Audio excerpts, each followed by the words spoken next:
Where can you find South Africa? At the top of the points table. Let's just assume Temba Bavuma said that in this boss pick. Cracking game today. See you tomorrow for more cricket. Glenn Phillips entertains with his 50-ball 60 that raised a few more runs off the target. But eventually the gulf between the two sides was too much today. South Africa outclassing New Zealand in all three departments. The runs amassed by their top order gave their bowlers a bit of room to express themselves further, and that's what they did. Jansen with the power play domination, Maharaj with a well-earned 4-4, and Coetzee, Rabada and Giddy were all tidy. New Zealand's last wicket partnership was their second highest. That says something of their batting show. Just lost wickets too regularly, especially 6 between overs 11 to 30. Their bowling was not extraordinary bad as SAI's score suggests, but Henry's injury brewed up a perfect storm, and the part-timers simply could not deliver to make up the deficit in quality and overs. However, a third loss in a row leaves them out of momentum. As it stands, they also have a huge injury list, so the problems are only getting longer. Well, if there's any team that knows the benefit of NRR, it is New Zealand. At the 2019 double, you see they qualified as the 4th team into the semis based on NRR, inching past Pakistan at 5th, when both were on 11 peats. So that's what is happening now with the game decided. Henry is not interested in running. He's only fending or leaving. And Phillips is not searching for singles either. He's going boundary or dot. This pair has added 8 in 17 balls.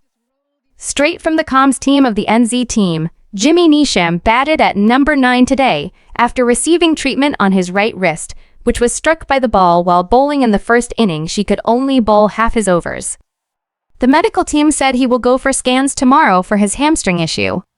But that doesn't stop Matt Henry from, metaphorically, limping out as the no. 11.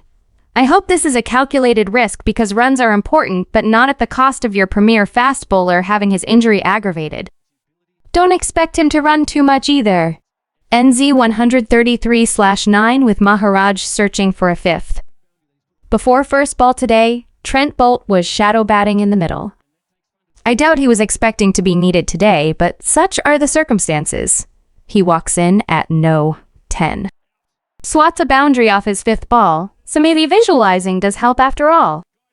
Jansen's 3rd wicket has brought in Neesham at no 9, but his hand is bothering him. Jansen tests him with a few short balls, and Neesham is subconsciously playing it very softly, as if he's gripping the bat very loosely.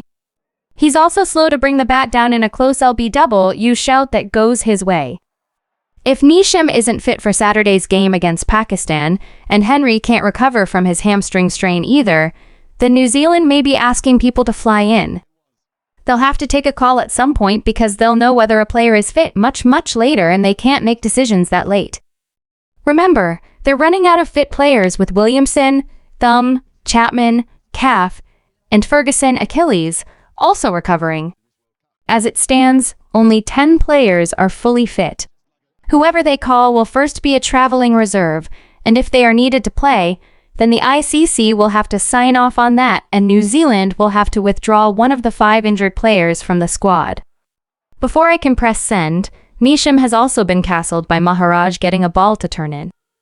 Maharaj's 3rd sends New Zealand sliding at 110/8. Maharaj enjoyed getting Santner out with a ball that turned in classically and knocked the stump back. Maharaja did not like Santer clattering him for 4 in the previous delivery, so it was quite the comeback from the South African in that regard. NZ are 100/6 in 23.1 overs, but Neesham does not come out. He may not have been ready getting treatment on his bruised right hand from the first innings, and therefore Tim Southee is the one who walks out. Neesham is padded up, so we'll see him bat, but only when necessary it seems. Unlikely that Matt Henry will bat today, so NZ have 1 wicket less to play with. At 91/5, New Zealand are in big trouble. And at some point, they'll also have to keep an eye on that net run rate. They don't want to have a big loss. I can count at least 6 teams that benefit from New Zealand losing big, because we may have a situation of multiple teams on 8 points fighting for the 4th spot. If NZ do lose, this would be their third loss in a row, and they have a tough game against Pakistan and a tricky one against Sri Lanka to follow. Jansen adds another to his name, with Ravindra pulling to fine leg, and Coetzee recovers well in his first over to bowl a teasing delivery to Young that he ends up half committing to. He gets a tickle behind, and New Zealand are 57/3.